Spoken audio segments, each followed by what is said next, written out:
What's up, everybody? This is Marcy with the One-on-One Boxing Podcast. You already know I got my boy Reef with me. Our goal is to provide y'all with the best boxing content out, breakdowns, predictions, in-depth analysis, breaking news, and anything boxing. Before we get started, Reef, how you feeling, brother? You already know, man. Let's get into it.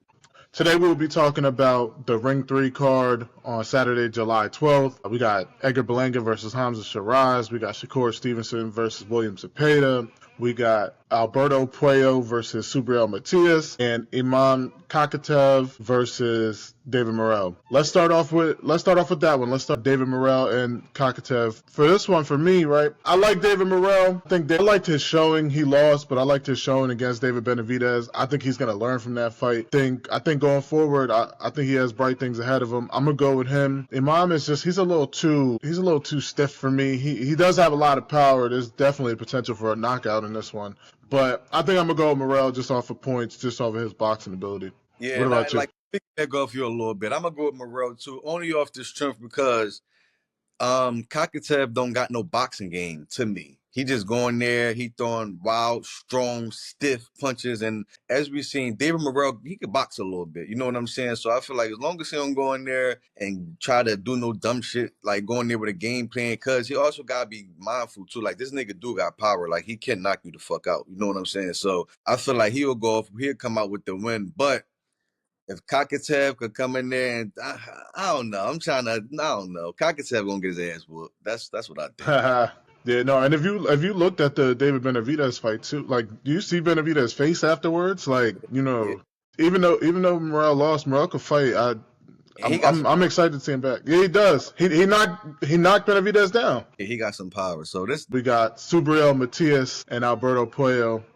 What do you see on that one? Who do you like? This is a good fight. I like the fight. I feel like Matias gonna come with that quick pop, that quick speed, you know, little power, nice little foot game. But then you got Puello on the other side, like he coming to hunt. Like, you know what I'm saying? So I feel like this is a real good fight in between. I'm still up in the air right now, but I'm up in the air with it right now. How you see this fight? I really want to take Matias. I like that power. Matias, he's really punching for real. Like, he's killed somebody before, like, literally in the ring. I really want to take him, but logic is just telling me to go with Puello because we've seen Matias lose to a boxer before. Puello, we've seen him withstand the pressure, the type of pressure that Matias is going to put on him from Gary Russell. He beat Gary Russell. So I just want to say I think Puello keeps him on the outside with his jab, and I think Puello wins by decision.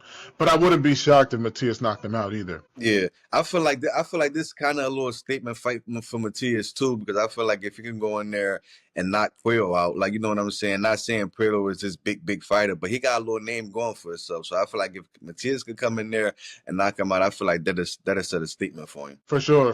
And then, you know, I feel like Matias's fights get overlooked a little bit sometimes because for whatever reason he's always fighting on the same day as Tank. So. You know, yeah, it's like you fighting on the same night as one of the biggest stars in boxing. It just don't make sense. So I feel like his fights get overlooked because you're either gonna watch both at the same time, or you got to go back and watch it. You know what I'm saying? And if you're gonna pick one, you're probably not gonna pick. You know what I'm saying? It just don't make any sense. Yeah, it don't make no sense. But hopefully he get in there and do his thing, man. Fuck it. I'm gonna take Matias. You take him, I'm gonna take Matias. Fuck it. All right.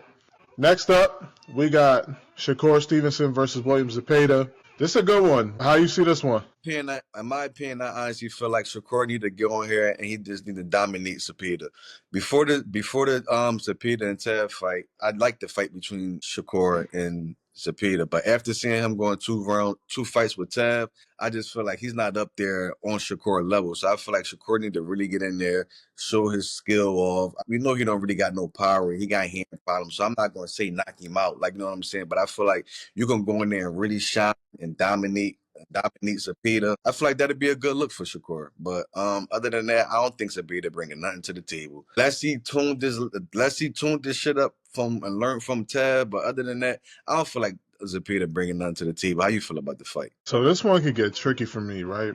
Because Shakur's hands are really the only thing that makes me question him. Like, if his hands go out like the way they did, you know, he was shaking his hands and all that against Padley, and his last 2-3 fights actually, like his hands, he got 2 hand surgeries. If his hands go out against Zepeda, Zepeda's throwing 100 punches around. It's going to be hard. Even if he's running, it's going to be hard. I think it'll be hard points-wise, but I also think it'll just be hard in the eyes of the judges. Even if he went like the De Los Santos route and this becomes a whole total boring fight because he's just running around, he can't use his hands, whatever. It's going to be hard to win rounds when someone's coming at you throwing 100 punches around. You know what I'm saying?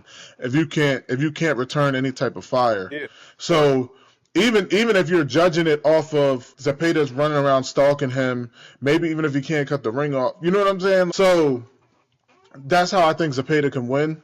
Seeing the last couple fights, that could be a real possibility. But if Shakur's at 100%, this is the perfect fight for him to just sit back and pick him apart, keep him on the outside, just pick him apart. You're coming at me, use his lateral movement. I'm not saying run. He's like still engaged, but he still could pick him apart. Shakur is accurate as shit.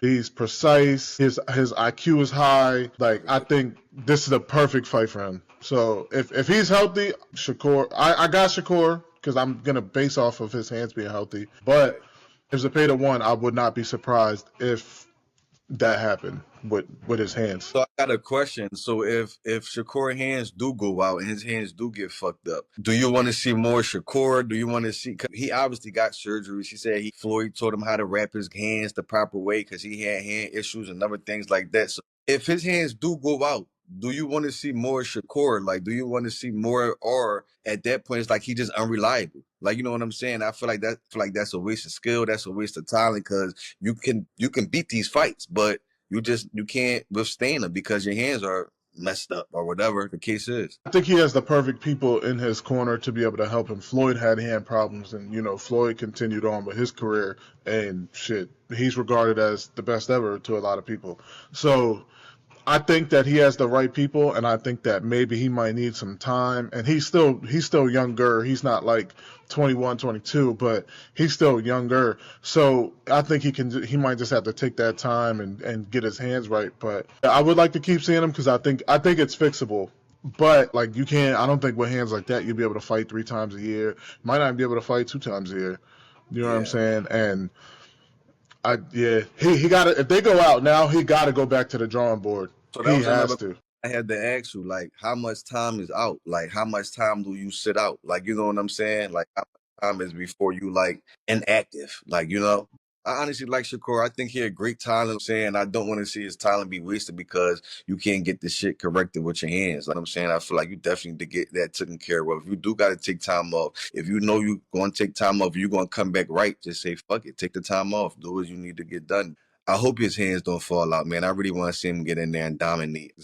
Yeah, and like I said, he always talks about how close he is with Floyd. So if his hands go out this fight, he got to go back to the drawing board, get with Floyd, whatever he got to do. But that can't keep happening because he's going to get in one of these dangerous fights to where he can't, to where they go out. Like, imagine he would have got in there with Tank and his hands go out. Yeah, he can run around, but a guy like Tank knows how to cut the ring off. So, what are you going to do then? You know what I'm saying? Who was he talking about fighting? And there was Skull. If he would have got in there with yeah. You see what he just did. Yeah. So, but he might not be as skilled at cutting the ring off. Yeah. He's still a little young, but so he might have been able to go to De Los Santos route and just run around. But nobody wants to see that. Yeah. So I'm going with Shakur. You're going with Shakur? I'm gonna go with Shakur for sure. Yeah. Main event, we got Hamzah Sheeraz versus Edgar Berlanga. What do you think about this? It's in New York, in Edgar Berlanga's hometown. Is that going to be a distraction? Is he going to turn up the heat because he's at home? What we see with this one? I just feel like Edgar Berlanga got a point to prove. And I say that just because you're fighting in your hometown. You know what I'm saying? I just think Edgar Berlanga got a point to prove because I just feel like you're fighting in your hometown. That's for one. And also, two, you keep coming out saying that's Turkey guy. Turkey did make a tweet saying that he hopes Sheeraz don't lose because he got other plans for him. So I feel like that right there, that should be a motivation of going there and really knock him out in front of Turkey. Like, you know what I'm saying? Because the odds are against you. But other than that, I feel like Berlanga, he's an okay boxer. Like he don't really wow me. He's an okay boxer. Same with Sheeraz. I feel like both of them come with power. Both of them, but I just feel like Edgar Berlanga could outbox Sheeraz a little more. Not saying he's like a way better boxer, but I'm gonna take Edgar. I'm gonna disagree. I'm gonna go with Hamzah Sheeraz. I think Hamzah Sheeraz is the better boxer. I honestly even think Edgar Berlanga might even be overlooking him because it's in New York. He's calling himself the king of New York. I think Edgar Berlanga is just living off the Canelo high because all he kept saying is how he went toe to toe with Canelo. I don't personally think he went toe to toe with Canelo. You can't go toe to toe with somebody if you lose all 12 rounds. You know what I'm saying? But I think he's just, living off that. So I think he's overlooking him. I think Hamzah Sheeraz just outboxes him. Edgar Berlanga had a streak where he had a bunch of first round knockouts. I'm not sure the number off the top of my head. He has power for sure. He can definitely punch. He got a knockout his last fight. But I just see Hamzah Sheeraz. Hamzah Sheeraz has the reach advantage. I just think he just outboxes him completely. And yeah, I think it'll be a shock to everybody too, because I think a lot of people expect Berlanga to go in there and knock him out. But I don't see it that way. I think Berlanga goes in there. I think he goes in there and knocks him out. And like I said, you got a big point to prove, and then you got to get off that Canelo high, like you said. But if he do go in there and get the knockout, who would you like to see Berlanga with next? And if because I really get credit if you knock him out, because like Sheeraz is a good. Oh, he'll get credit from me. He'll get credit from me for sure. Okay. For sure. Next, I wanted the Caleb Plant. I really wanted him and Caleb Plant to fight, but Caleb Plant lost, so it's like I don't even know. You know what I'm saying? Hands go back and redo his game plan. Sweet Plant hands need to go back and redo his game plan. Yeah, I like that. Going back to the Turkey tweet. I don't know how I felt about that. How did you feel about it? That was a little weird to me. Yeah, I feel like that's kind of biased for one. For two, like this is all your shit. Like, you know what I'm saying? So you paying everybody here, the judges and the referee, and that's why I said so. He got to go in there and really, really, really knock him out. Like, to show Turkey, like, because I feel like if it's just too close, maybe he won't pull it off. But I ain't like that too. I think that was nasty work. How you feel about this tweet, man? I didn't like it because if you watched Hamzah Sheeraz in Saudi on the Fight of the Century card that they had with Beterbiev and Bivol too. Yeah. Turkey went up to Hamzah Sheeraz's corner and told them, like, yo, you're down. They got you down. You got to pick it up. Like, it's weird. It's weird. I don't like it. And I think Turkey's great for boxing because he's putting all these fights that everybody wants to see but can't get done because of politics and shit like that. But shit like that is just a little too biased. It comes off like, I'm trying to think of the word I'm looking for. I don't want to put too much on Turkey now. Yeah. But yeah. No, I definitely. It comes off weird. Yeah, it comes off biased, like favoritism, basically. Like you got favoritism, like, and then it's like you already showing your hand, like, you know what I'm saying? So, like I said, Berlanga, you better get in there and get the knockout, because after you don't get in there and get the knockout, stop speaking on Canelo name. That's it. Yeah, I agree. If he does get the knockout, I'm telling you, I'll give him credit for sure. But yeah, hopefully we get that. I don't see it happening. All right, wow. But this should be a good card. I'm excited about it. Saturday, July 12th, Ring 3. I think that's all we got. Take us out here, brother. All right, 101 Boxing fam. That's all we got for y'all tonight. You like this video, don't forget to hit that like and subscribe button. Until next time, 101. 101.